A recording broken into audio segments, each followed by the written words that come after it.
అగ్రదర్శకుడు SS Rajamouli తన సినిమాల విషయంలో ఎన్నో జాగ్రత్తలు తీసుకుంటారు. ప్రతి చిన్న క్యారెక్టర్ను కూడా ప్రేక్షకులు మనసుకు హత్తుకునేలా చెక్కుతారు. హీరో విలన్ పాత్రలైతే చెప్పక్కర్లేదు, 10 సార్లు ఆలోచించుకుంటారు. జక్కన్న మూవీలో హీరో ఎంత పవర్ఫుల్గా ఉంటారో విలన్ అంతకంటే స్ట్రాంగ్గా కనిపిస్తారు. ఇప్పుడు అదే విధంగా మహేష్ బాబు సినిమాలో కూడా చేస్తున్నారు. మహేష్ బాబు రాజమౌళి కాంబినేషన్లో ప్రతిష్టాత్మక చిత్రం అయితే రాబోతుంది. ఈ మూవీకి సంబంధించిన స్టోరీ కూడా కంప్లీట్ అయింది.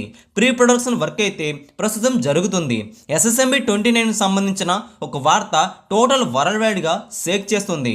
అమెజాన్ అడవుల్లో జరిగే ఈ అడ్వెంచర్ మూవీలో మహేష్ బాబుని ఢీకునేందుకు రంగంలోకి ఏకంగా బాలీవుడ్ కండల వీరుడైన హృతిక్ రోషన్ అయితే దింపబోతున్నారట విలన్గా. ఇది ఫ్యాన్స్కి పూనకాలు తెప్పించే మ్యాటర్గా మాట్లాడుకోవచ్చు. అయితే ఎంతోమంది హీరోలకు ఈ పాత్రకు జక్కన పరిశీలించారట, కానీ ఎవరూ కూడా ఈ రోల్కి సరిగ్గా సూట్ కాలేదట. హృతిక్ రోషన్ అయితే బాగుంటుందని ఫిక్స్ అయ్యారని సమాచారం. అయితే జక్కన టీం ఇంకా అతన్ని సంప్రదించలేదు, కానీ మరికొద్ది రోజులని తెలిసిపోతుంది. ఈ వార్తపై పూర్తిగా క్లారిటీ అయితే వచ్చేస్తుంది. ఏప్రిల్ 9న ఉగాది రోజున ఈ చిత్రం గురించి అఫీషియల్గా అప్డేట్ అయితే ఇవ్వబోతున్నారని టాలీవుడ్ నుంచి వార్త వినిపిస్తుంది. మరి సూపర్ స్టార్ మహేష్, హృతిక్ ఒకే స్క్రీన్ పై కనిపిస్తే ఎలా ఉంటుంది? మీ అభిప్రాయం కూడా కింద కామెంట్ చేయండి. ఈ వీడియో అందరికీ తెలిసేలా లైక్ చేయండి, షేర్ చేయండి. Latest box office filmy news కోసం తెలుగు సినీ స్టార్ ఛానల్ని వెంటనే సబ్స్క్రైబ్ చేసుకొని సపోర్ట్ చేయండి.